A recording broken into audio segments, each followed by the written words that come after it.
have our third video. I am going to be posting this in the news forum as well. But when you cite information in an essay, you have to provide a works cited page and you have to cite in your paper.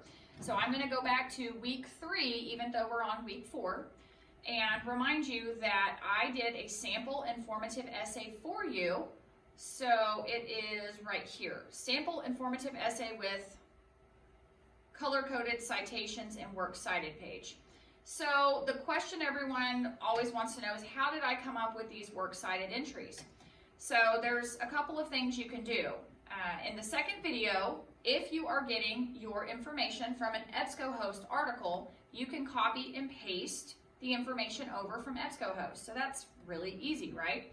But let's say you're using a source that is not on EBSCOhost. So what do we do in that case? So we're going to go back to OCCC's homepage. I'm going to go back into our Moodle page. So I'm just clicking on our class again. There is a great resource under Great Resources for You right here.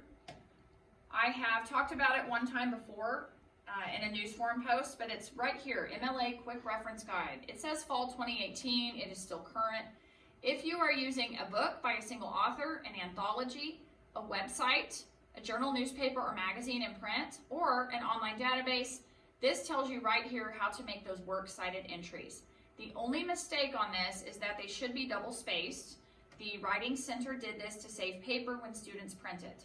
So if you are using a website, then you just come here, you put the author, the article title, the website in italics, the date, and the web address, and that's really it.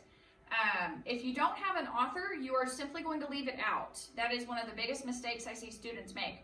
Do not ever put unknown or anonymous or anything like that. If there is no human being's name, you will just leave the author's name out, and then your article will actually, or your works cited entry will actually start with the article title.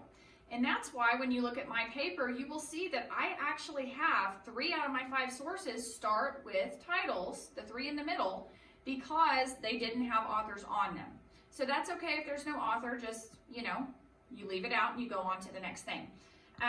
I would say my next favorite thing to use, I'm just going to recommend 2 more websites to get your MLA format, is MLA.org. These are the people who actually made MLA format. So, you click MLA style up here, and you can search on how to do any type of MLA formatted works cited entry. So, you could even just go to Google and say, how do I make a works cited entry for an interview?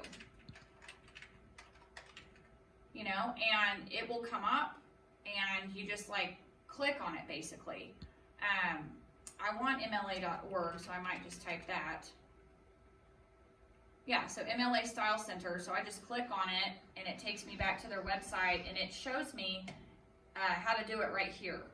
Now you're going to put the name of the person you interviewed, and you're going to put your information in there. But this is the MLA Style Center, and it tells you exactly what to do.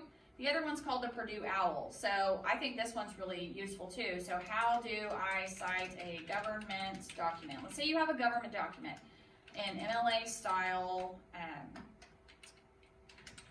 and I'm going to type Purdue OWL. Owl like the bird.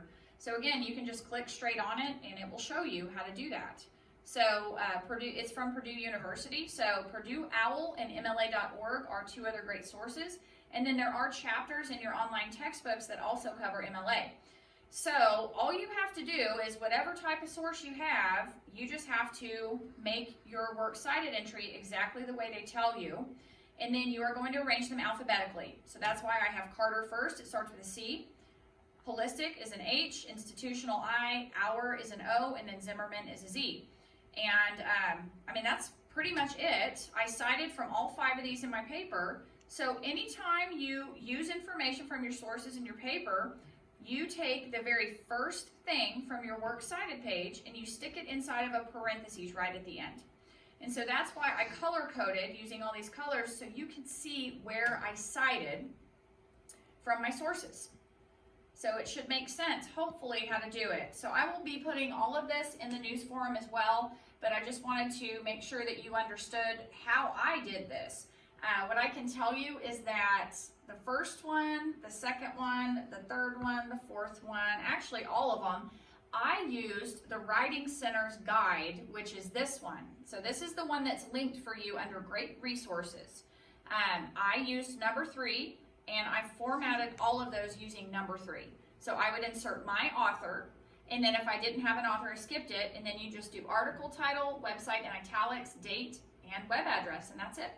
So I will be posting in the news forum, and we will talk to you guys soon. Bye.